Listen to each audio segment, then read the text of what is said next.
What's going on, everybody? Welcome back to the Funko 411.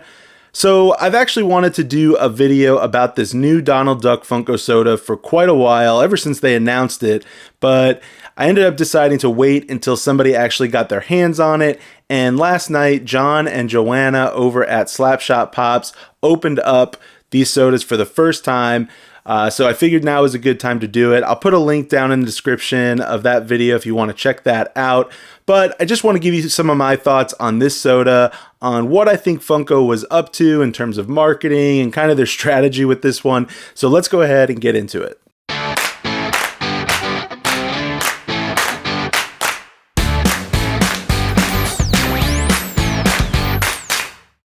Alright, so when this soda was first announced, everybody was super excited. It was the first time that Funko was releasing a soda with two chase variations. So in case you're new to collecting soda, most, but not all, soda figures have two variations. A common version, which is pictured on the can, and then a more limited version called a chase that differs in some way from the common.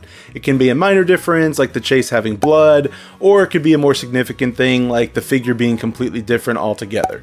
The odds of getting a chase are 1 out of 6, and most sodas are limited to a certain number of pieces, like 10,000, 12,500, 15,000, etc. You get the point. So, as an example, a 15,000 piece character like Spider-Man will have 12,500 commons and 2,500 chases. In addition, Funko has started to release international versions of most of its sodas, which have their own piece counts. The figures and the odds of getting a chase are the same, but the can and the pog are slightly different. To continue the example of Spider-Man, the international version of that figure is limited to 12,500 pieces, which means there are 2,000 chases.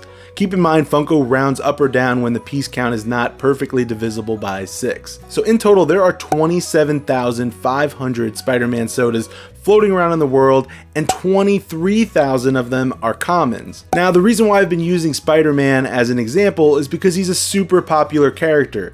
In fact, if you look at all of the sodas that Funko has ever made, only the most popular characters are the ones who are getting piece counts over 15,000. You're talking about characters like Iron Man, Hulk, Jack Skellington, Vampire Mickey, some of these really popular, highly desirable characters. So that brings us to the new Donald Duck, and I have nothing against this character, but in terms of mass appeal, would you put that character on the same level of popularity as some of the ones that I just mentioned?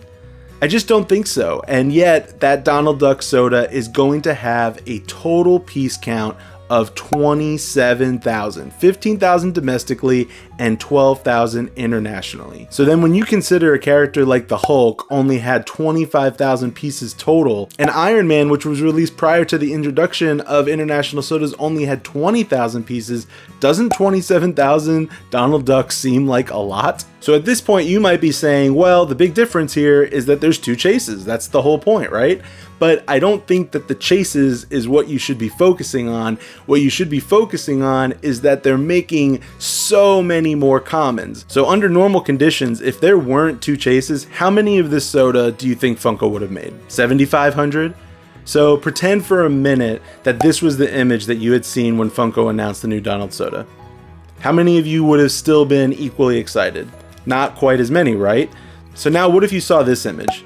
Not only would your excitement have went down, but you might have been pretty annoyed that Funko was going to make you buy the same common just so that you could get a different chase. If they're going to make you buy the soda twice just to get the other chase, then the least they could do is offer a different variation of the common, like they did with the Rat Fink soda, where they used the same mold, but they had two different color variations of the common and two different color variations of the chase. So going back to the Donald Duck, you have door number 1 where you wouldn't have gotten anybody excited. And then you have door number 2 where you might have made some people mad because you were basically doubling up on the same soda just so that people could have an opportunity for a different chase.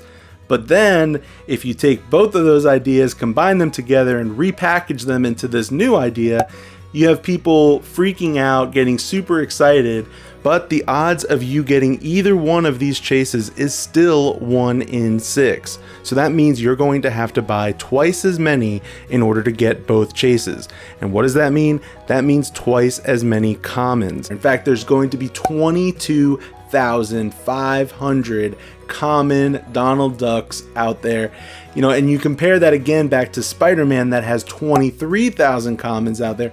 There's a lot more people who are going to hold on to a common Spider-Man than there are who are going to hold on to this common Donald Duck. And the reason I bring this all up is because I think there are going to be a lot of commons floating around, and people are going to have a hard time selling them or trading them because there's just going to be too many of them out there. I just think this was a clever, you know, marketing tactic by Funko to really just enable them to sell more of this figure, of this character, than they normally would have under normal conditions. They would have probably released this as 7,500 pieces. Anyway, let me know what you guys think down in the comments below. If you liked the video, make sure to like it. And lastly, before you head out, hit that subscribe button. I do a lot of soda videos. I do a lot of mystery boxes. So if you haven't subscribed, hit that subscribe button, and I will see you on the next one.